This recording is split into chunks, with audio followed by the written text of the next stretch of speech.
All right, so this is really the fun part. I'm excited about this part. We're going to hear back in plenary about what the different groups ended up discussing. So we're going to hear now from using your repertoire, and if they're missing anything, you can chime in. We're going to hear about what you learned, and we have with us today Karina Branson, and so I know that the four folks who are assigned to report back are trying to get their notes in order and their ideas set. So while that happens, I just wanted to introduce Karina. I worked with her before. She's a graphic facilitator. So she'll be drawing what you are speaking. And so if she gets anything wrong, use the chat box or speak up and we can adjust it. But at the end of this, we'll actually have a figure related to what you've been talking about, adaptations and rangelands. And Karina, did you want to say anything about the process or yourself? Sure, thanks. It's nice to see you all. I see some familiar faces and a lot of new ones, so nice to see you. If, as Emily said, I'm not an expert in this context. I do have a background in climate science and climate change communication. So if I don't quite get something right, please don't hesitate to let me know. My goal is to capture your ideas into a synthesis that will support your thinking and help you make connections and move this forward. So thank you for the work you're doing. I'm based in Fort Collins, Colorado, so dry land, and really appreciate it. All right, thanks, Karina. And so Grace will be our first person reporting out. Grace, are you ready to go? Yeah, I was just looking through the first question, and I think I've identified a few primary themes, but I'll kind of rely on the other folks in the breakout room to add in what I leave out. Is it okay to just start with the first question, or? Absolutely, and I'll put those in the chat box for Karina so she has them as well. Okay, perfect. So I think kind of the main thing that came out at the beginning of this discussion is that it's really difficult to get the tools to tell us what we need to know as kind of support agency professionals. So translating these tools that are available for the ranching audience can be really challenging. I think we touched on the fact that there is a lot of information, but organizing the information and then making sure that it's communicated in a way that's helpful for producers can be challenging can just be challenging. So we talked a little bit about how maybe having a specific kind of extension professional or support professional that's in charge of all of the climate science tools and in figuring out how to best communicate that information to professionals is really, really important. Kim McReynolds in our breakout room has been working doing drought workshops for over 20 years, and she mentioned that having someone like Mike Cummings, like a climate science extension person that has the language to translate the information is really helpful. And she also mentioned that having that kind of extension professional in the room with producers to answer questions directly also kind of was helpful in coming up with new ideas and getting folks the information they need. So I think that's kind of our main points for question one.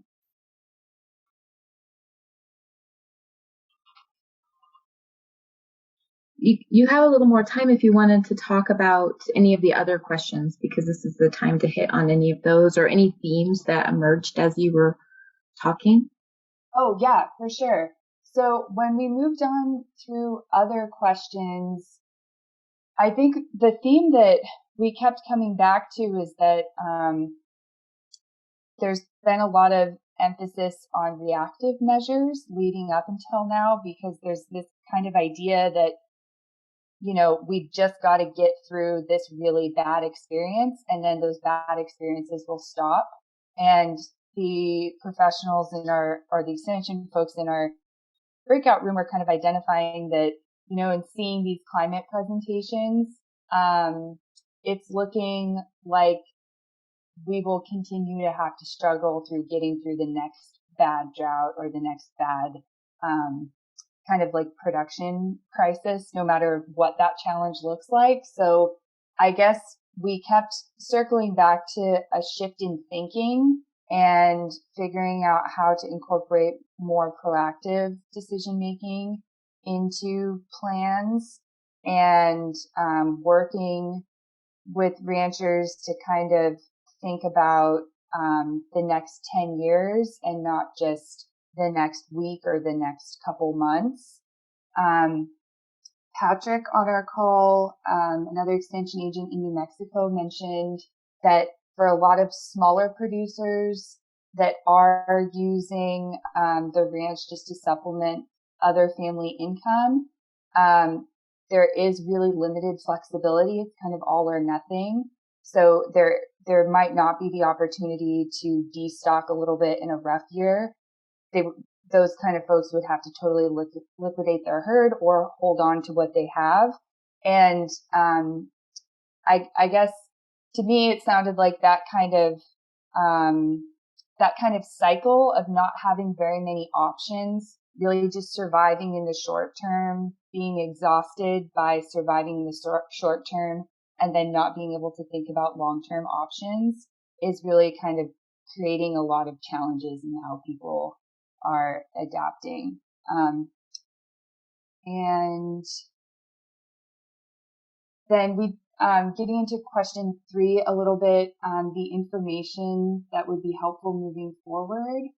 I guess we talked a lot about variability during this question, both variability of landscape, particularly in both Kim and Retta are working in regions that have a lot of range, but they also have a lot of kind of more forested range that provides really important resource for their producers. So having kind of more information, I think this speaks to like Retta's question in the presentation earlier, but having more information about how more like forested range is impacted would be really helpful. And we talked a little bit during this section about kind of totals and timing. So when discussing precip and looking at these models and trying to communicate back with ranchers, the timing of the precipitation and totals for the year are really important and kind of need to be taken into consideration also. And we did kind of talk about how workshops are still a tool that's working well for people that are trying to get this information out to producers. But again, maybe having an extension professional to present some of the climate side of the information might be really helpful to include in those workshops. So I think the thing that struck me most is that we kept getting back to kind of producer attitudes, the stress of adaptation, and perceptions of kind of like how severe the next drought would be and how able people are to kind of think out a few years and how willing people are to innovate and kind of just accept that we might be dealing with a completely new climate and that the tools that their dad or grandpa gave them may no longer work. I hope that makes sense. Sorry if that was kind of jumping around a little bit there. That was excellent. Thanks. I appreciate that, those themes. I think the next group was Jeremy and Andrew. Andrew, are you feeling ready to report out? Yeah. So I think, we got through the first 3 questions, but I think what I'm going to do is just report on some of the key themes that came out. There's a couple of interesting quotes that I like that came from this. But so our group was mostly focused on Utah. And one interesting theme that came out of it was that there's an importance of surface water that in some years may be more important than forage. So the availability of water resources midsummer may be more important than forage. And there's an interesting quote that Brad had that said, "You can have a great forage year, but you can have a poor water year." So information that can inform on surface water or water year or how water resources would change would also be valuable because it seems like in different years you can have different constraints for that. You may not be limited by forage quantity or availability, but you may run into issues with water resources. And there's also mentioned that taking actions to address that can take a long time too. So I don't know if it's specifically with respect to building wells or just building capacity to address that is challenging. It can take a decade or even longer. So I thought that was interesting. But there's also a noted interest in being able to quantify things for ranchers. So putting numbers to things that maybe ranchers are aware about, but maybe they would be more receptive to things if they could be quantified. And one of the things we talk about, which is what we're doing, is translating rainfall to forage. So how much rainfall how does that translate to the amount of forage? And that could be for other things too that maybe are more directly tied to economics. And another interesting theme along that is that because Utah is so diverse, those relationships maybe will have to be tailored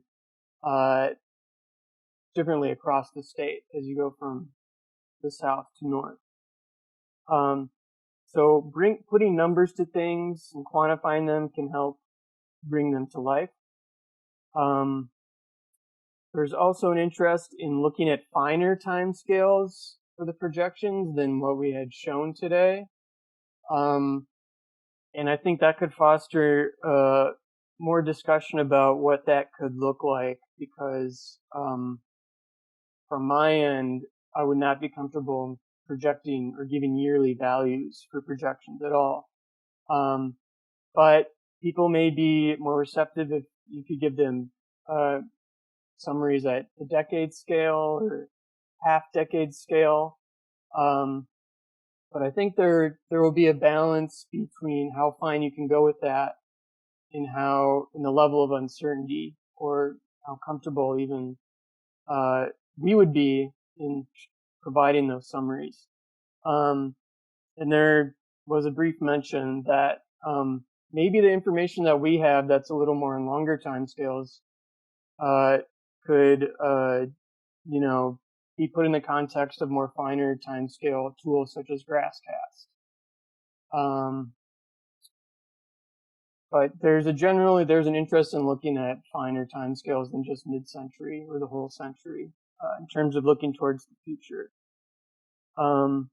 There's also an interest in seasonality, such as the timing of forage versus just the total amount of forage. And I think Jeremy asked about trigger dates. Were those used? Dates to implement decisions. And it didn't seem like they do that in Utah. They just try to keep people or cattle on the land as long as possible. I think the last thing I will say, which I thought was interesting, and it's another quote, it's like, unless you can narrow the confidence intervals of the projections, ranchers may just go with their guts. Which I thought was very interesting, and I guess I can understand that. So I think that kind of touches on a lot of the themes that we discussed. We didn't get through all the questions.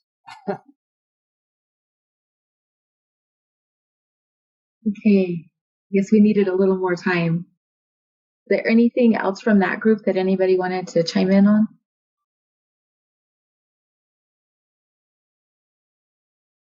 Okay. So the next group is Danelle and Eric.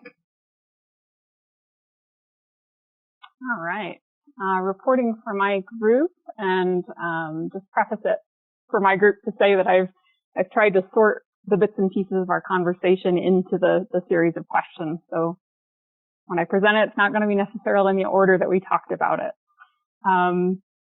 Related to the first question about kind of what additional information or knowledge may be needed, our group kind of started out just by acknowledging that the human dimensions insights of this project have really helped us realize that climate change is really just one of so many different risks and threats that our ranch communities are facing. And in fact, it seems like in many of the communities that climate change is pretty low on their list relative to some of the other burning issues. And so it was an interesting conversation about, how do we help them make progress on the climate change piece while acknowledging that they're dealing with a lot of other more imminent, or they might feel like more imminent threats.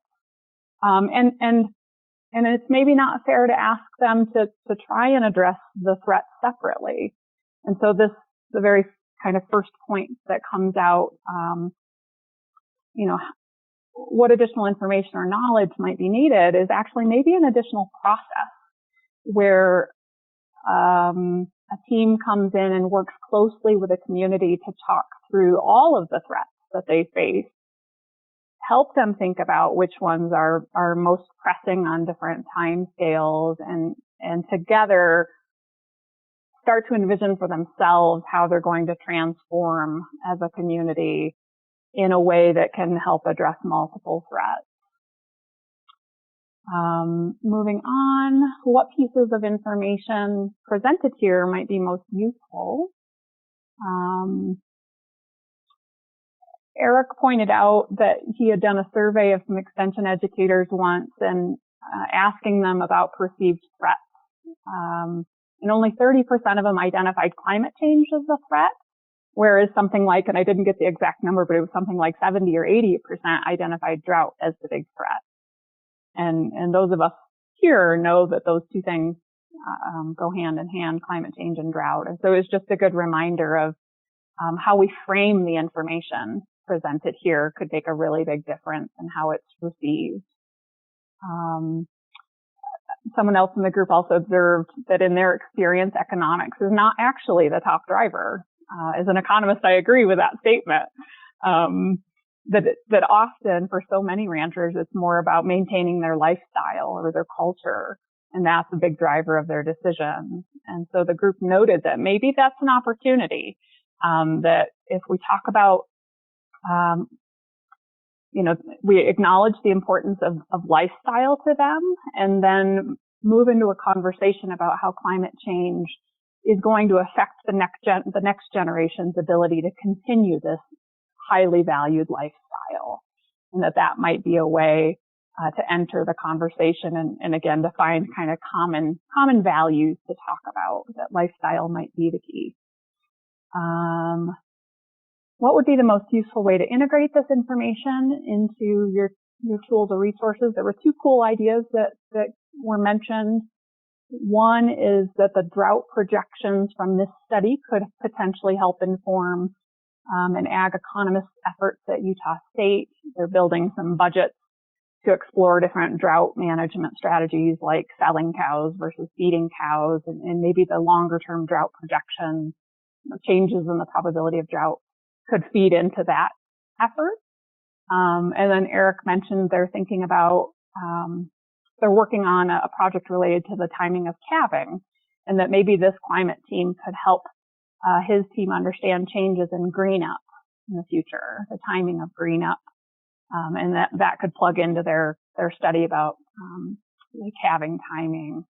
And Eric also mentioned that they'd love to develop a game that ranchers could go in and a simulation game that they could play to kind of, to see what the ripple effects of making a change in calving could be. I know I must be getting short on time. Let me just do a quick check. We talked at the end about whether structured decision-making approaches could be helpful. And again, I've spent my whole career in that world, and I would caution against overestimating the value of that type of work. That said, I did have a rancher yesterday explain that their family has three main objectives for their ranch: a social or family objective, an economic objective, and an environmental objective. And every decision they make, they pass through those three filters or those three objectives. And so they really are doing multi-objective optimization. It's just our ability to adequately capture that complex system in a model is always limited. It probably generates more insights for us than it might for our rancher.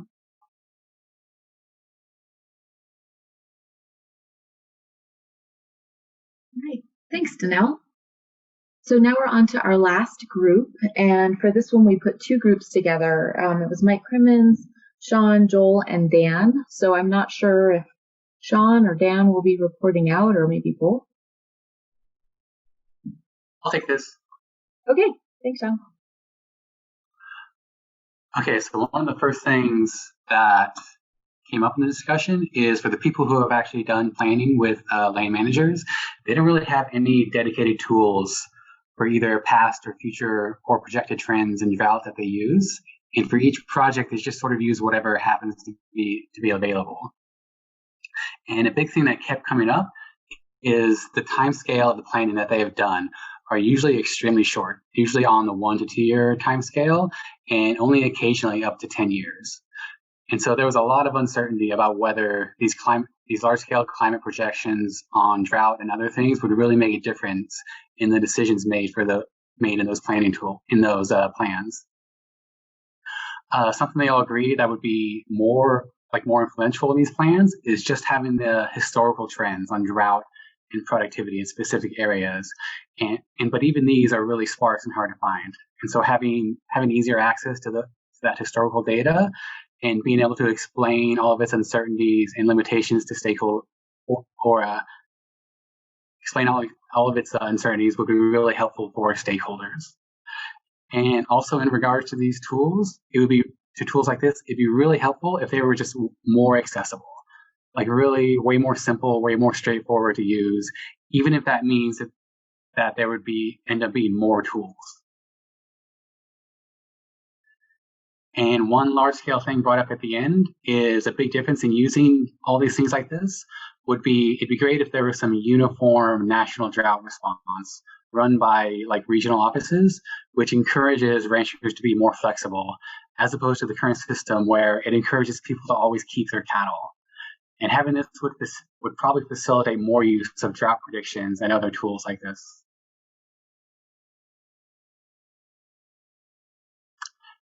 And that's all I got. You taking notes on what you just said. So we have a minute here. Anything that we missed from the group?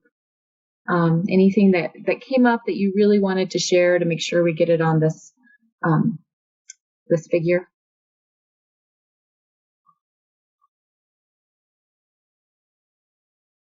Okay, great. So now we'll transition to the last part of our time together today, and that is to really determine the next steps and action items. And so for this part of our workshop, Mark Brunson has agreed to help us with that. And I think a lot of you probably know Mark already, but I'll just mention that he's a professor of environment and society at Utah State University, and he focuses on human-environment interactions in rangelands, including several studies of why ranchers and government land managers do or don't adopt new tools and technologies that are designed to improve rangeland sustainability. And that's a perfect transition to what Sean just spoke about. So I'll hand it over to Mark to help us come up with some action items. And Karina, if you want to keep this up, there may be some opportunities to use this to find our action items. Oh, great. Thanks, Emily. And thank all of you for being willing to stick through with us through this, and helping those of us on the science team make this useful. You know, basically where we are right now is, you know, we have built the models, we've produced some products, we are proud of what we've accomplished. We feel as though this should be useful, but it's only useful if it gets translated and it gets taken down to another level. It's you know, and that's why we've asked, you know, those of you who are advisors, who are technical transfer experts, or who's basically, you know, you are the folks who help take what we do and make it useful for someone. And so, but at the same time, you know, we're at a point in this project where, you know, there are some things we can do to tweak, but we really can't go back and answer a different question. You know, you know, we're near to the end of what USDA, the project paid for. And so we want to figure out what next steps should we do? How can we work with you folks, work with extension folks, work with NRCS, other agencies, to take this information and turn it into something that you can use. So that's fundamentally what this discussion is. We've got about 12, 13 minutes left to sort of just, you know, what do you think we should do? You know, what would you like to see happen as a result of this? What would you like, you know, how would you like us to share it with you? You know, what would be most useful? And with that, I'm just anxious to hear what people have to say.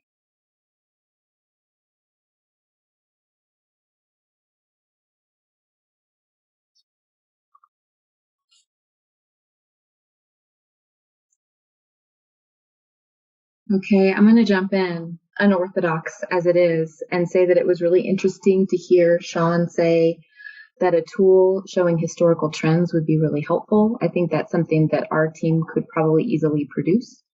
And that also ties in with this quantifying, helps bring ideas to life.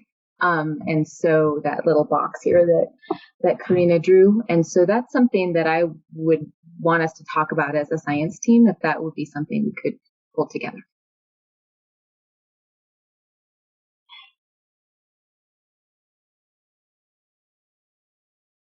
Other folks? And it can be people on the science team, who heard something they think they can do, but. Well, I'll just say yes, Emily. I think we could definitely do that. And it's interesting to hear that, because I've heard Haley Wilmer say the exact same thing based off her discussions with her, the people she interacts with or interacted with in the northern and southern plains, that they were interested in using historical data to also show trends, but also tell a story about their region. So certainly with the data we have, you know, it's there, so it could be done. I think that historical data kind of speaks to one of the points that came up earlier about the uncertainty associated with these estimates in the future. When we present these estimates of the future with those big uncertainty bands, we all realize that's just the way it is. But I think when a lot of people that aren't in this, you know, at the core of the business see it, they think, well, you know, there's just so much uncertainty. How can I trust it? But if you look at the information from historical data, that's certain. You know, it may not be spatially exactly where we want it, but you know, we know that was measured, and that's real. And I think that's a much better much more powerful way to communicate with producers than these projections with these huge uncertainties. Not that we shouldn't go ahead and keep working on trying to reduce those uncertainties and learning how to live with them, but I think that level of precision that comes from something that has happened and we've documented it is much more powerful in getting the year-to-year variability.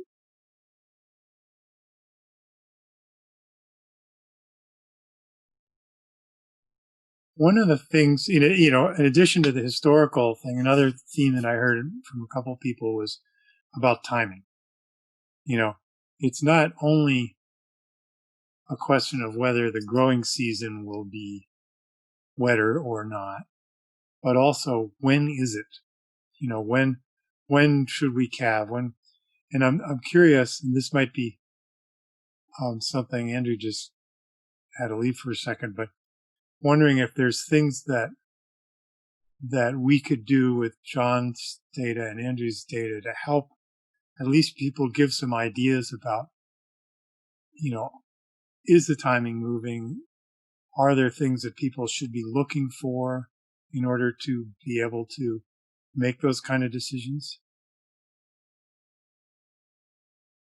I would, and since Andrew's gone, I'll answer from my perspective. I think there might be. I mean, certainly we have all the long-term trends that I showed in climate and drought, and we have similar ability to create similar long-term perspectives using Andrew's models of forage production, at least of primary productivity. The other thing that I've heard is that if we can't decrease those uncertainty bars around the projections, the information may not be useful.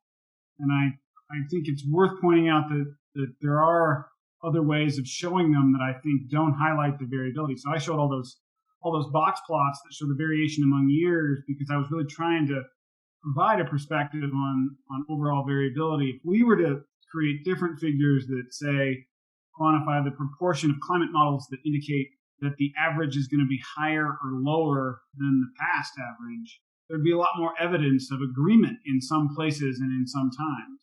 And that might be that's a different objective in creating a figure, but it's one that we could easily do and we could incorporate into these information. And if you have a place where almost all the climate models indicate a directional change, then that's maybe a facet of the future that you have a little more confidence in.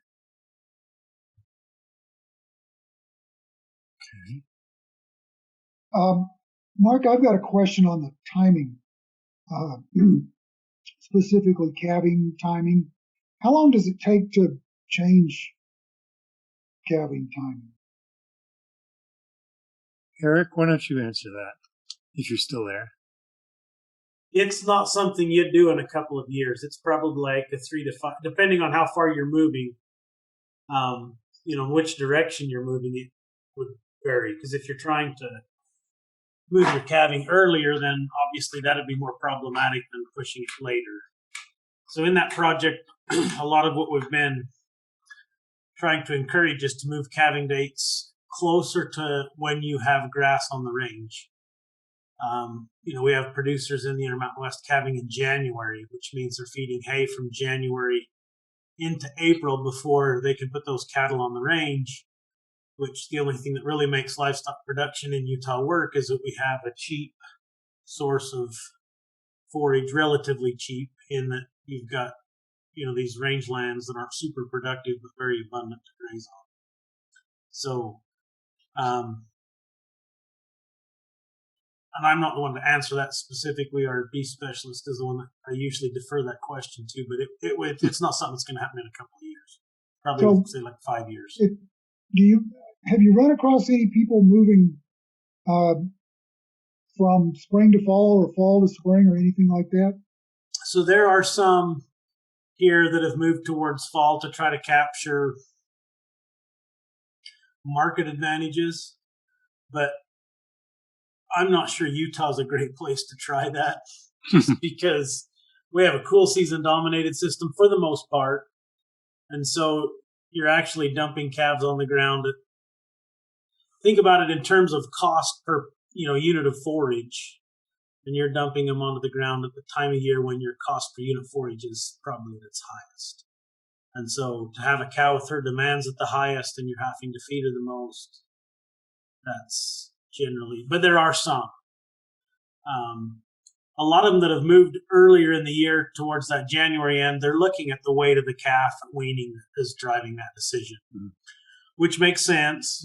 The bigger calf I wean, the better, the bigger my check is. However, I think Ryan Larson, was on the call with us, had to jump on another call. He's the economist. He could have answered that much better than I that I work with. But the cost per unit or pound of beef goes way up the more harvested feed you're feeding. I mean, some of this seems very intuitive, but I think what I can't overemphasize enough is the complexity of all the moving parts that have to be kind of aligned to make some of these decisions. It's incredibly complex. So on the outside, it looks simple. Well, why would you do it that way? But, timing of breeding matters, because if you want your bulls covering your cows, then you have to do it before you go onto a public allotments, because on public allotments, you run around with people that have different genetic objectives than you do. And so there's a lot of complexity that goes into that, which, Joel, you know that. I'm not telling you anything you don't know. Yeah, well, I was just kind of wondering about, changing seasons of calving is probably more of a strategic decision, and changing timing of calving is kind of a tactical, like you said, 3 to 5 years. But has anybody thought about, one thing we've always preached to producers is to shorten that calving period, to get it as compact as possible and be more uniform. But given the real uncertainty associated with the variability in forage production, might it be a tactic to try to go the other way and spread that calving out so you've got some that do well every year? Oh, so you wouldn't have all the cows calving at the same time. You just want a longer season of dropping the calves rather than so that you're capturing the uncertainty. Yeah, I don't know. I mean, is sort of building that flexibility in a better way to cope with the variability that we're facing? If you have the labor available. Because the challenge there is that, I calve during this particular period of time. And then I have to start doing this. I've got to get my hay crop in the ground, or whatever it is that I've also got to do. And so when you extend that period, that changes the dynamics of your operation. That creates an interesting challenge. So if you have the labor available where someone's focusing on calving and someone else can focus on something else, then it might be easier. But that gets back to what Patrick was talking about in our group, which is the flexibility for the large producers is just so much bigger than the flexibility for the smaller producers who make up the large majority of the folks in this region.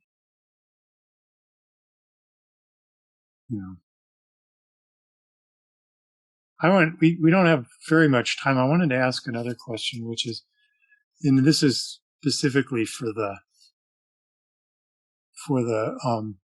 information providers of us and not the researchers, but we've heard that one of the best ways for you to share this information is to have someone on staff that they can call upon to do the sharing for them, which is great. And some of us may be able to help with that, but in some states that may not be possible.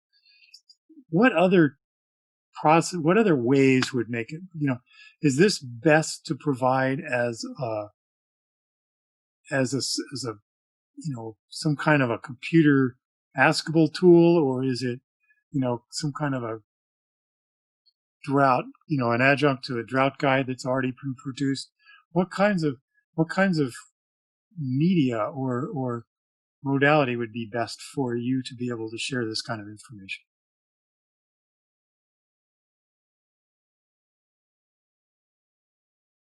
If I can speak, this is Patrick Kircher in New Mexico. something that I've really just learned in this given year, and especially given our current COVID situation, it all depends on the age of the person you're dealing with.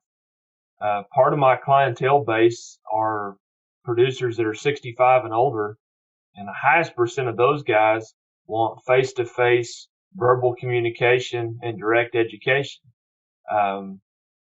Somewhere in that 45 to 60 range, they're okay with meetings, but they're not afraid to use online. And below 45, don't bother me with the meeting. Give it to me all digitally and let me do it at my own pace. And so it's a real dichotomy, a challenge of what you do to provide education, because you got such a different learning pattern, different expectations of what they want out of that meeting, and even how to get that information to them. I'm just sitting here as you're asking that question. I know a sect of the guys I work with that I could easily send them a newsletter, and that's where they want to get that information. Another group, I need to do a post of some kind, put it out there in the social digital world, and they'll go look it up and find it at their own convenience. So it's a real challenge as to how you present that information and get it to them in their hands to work with. Great, thanks. Other folks have thoughts on this?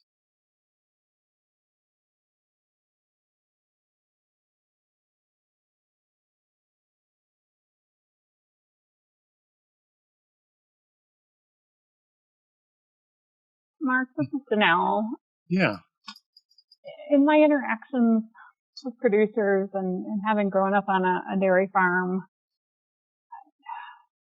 I always come back to the idea that they don't have a lot of extra time. They're lucky to get through the day and get all their chores done and not have some kind of train wreck or fire to deal with. And so having to think about either, what's the most time-saving way to get that information to them, or if you're asking them to focus on a really specific topic like drought or climate, having the resources and the boots on the ground to sit down with them at their kitchen table over dinner or over lunch, and have a one-on-one kind of consulting conversation, because one of the things we always hear is that my operation is so unique. My operation is different than, whatever you assumed in this information you're trying to convey to me. And I want to talk through those differences. And so I know it's old school, but I just again and again come back to the need for one-on-one consulting, where you can sit down with them during the few meal breaks that they have in a day and really tailor the information to their needs and their situation. And again, as an economist, I know that's highly inefficient and not feasible, but I want it anyway, darn it. So, Mark, if I can just add on to that a little bit, and even going back to Patrick's comments, in the COVID world we're living in, the other thing that I think I've observed, so it's a perception, so take it at that, I haven't quantified it, is those online tools or the online information works best if there's already a relationship established so that they have some trust in the information you're providing. Because if I just suddenly come up with a bunch of online tools and start shoving it out to people that don't know or recognize my programs or, even the university, then it's dead on arrival, in my opinion. So even with that group that wants it digitally, I think there has to be some face-to-face. My tagline is that extension's an organic experience, and I guess I'm still holding to that even in the COVID world. Well, speaking of the COVID world, for those of you, have you found that people are willing to embrace technologies like the one we're using now, as instead of sitting around the table, we're sitting, virtually at your table? Patrick, you're sort of saying maybe. I would agree with Patrick. I think we're also seeing some Zoom fatigue. Yeah. Because one of my conferences that was supposed to happen in September, we basically just canned it because, as we talked about doing Zoom, most of the county agents agreed that a lot of producers are already reaching, churches on Zoom. A lot of, everybody's zoomed out is what I'm trying to get to. And so I think it can be a great resource, but I think we've kind of satiated. I don't know. I'd be interested to hear from the others at this point. I don't know, how many hours a day do you spend on Zoom, Mark? How many hours a week are you on Zoom? 10 to 15, not counting church.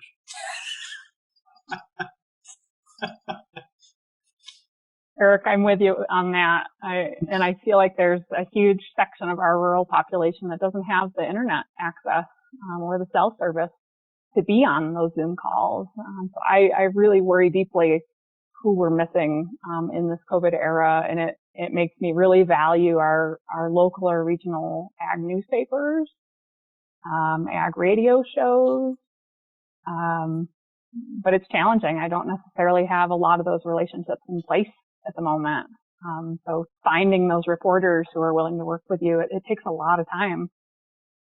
But thinking about, again, some of those more traditional outlets to overcome fatigue and to reach those who can't be on Zoom. The other part, and then I'll be quiet, is one of the county agents, Kevin Heaton, who was supposed to be on the call today, but he's doing county fairs. He'd made the comment that he thinks a lot of the reason getting producers works is they commiserate, right? It's that peer-to-peer interaction that actually makes a lot of those events work. That's what brings them to the event. And then hopefully they take home something that we talked about. But the peer-to-peer interaction, they're not getting that via Zoom. And so I think that's the other part that we just can't duplicate really in any other format. Okay. I'd rather Zoom all day, every day than go get on an airplane. Well, yeah, there's that. Emily, I think probably we're at 1:00, so I think probably we have some information that we as a group can work with. But I think probably I'm going to turn it back to you. Okay, thank you, Mark. I think we got some really interesting ideas that we can put in our workshop summary with some key recommendations. So I just want to briefly tell everyone who's still stuck with us, who's still on the line. First of all, thank you. Thank you for sticking through your Zoom fatigue and giving us your insights. It's really helpful. We're halfway through this project, and so this will help inform us as we go forward. We'll send a follow-up message by the end of this month. It will include the posted presentations, the PowerPoints, the meeting notes, and other materials from this project. So we'll send that to everyone who started out attending this. We'll draft a workshop summary with some key recommendations. If you have some other ideas as they come to you as you're doing your work, please send those to Maud. I posted her email in the chat box, and you should have a message from her before. And I just wanted to thank again the National Institute for Food and Agriculture for supporting this project, and all of the presenters, all of the leaders of the discussion, and everyone who reported out. Thank you for being here. And I want to give Peter the last word as the lead on this project. Is there anything you'd like to add, Peter? I'll just echo your thanks. We're grateful to all of you for showing up and lending your expertise and helping us figure out how to squeeze the most juice we can out of this particular orange. So, thank you. All right. So this will conclude our workshop. And again, you'll see a message from us by the end of August. Thanks very much, everyone. Thank you. Bye.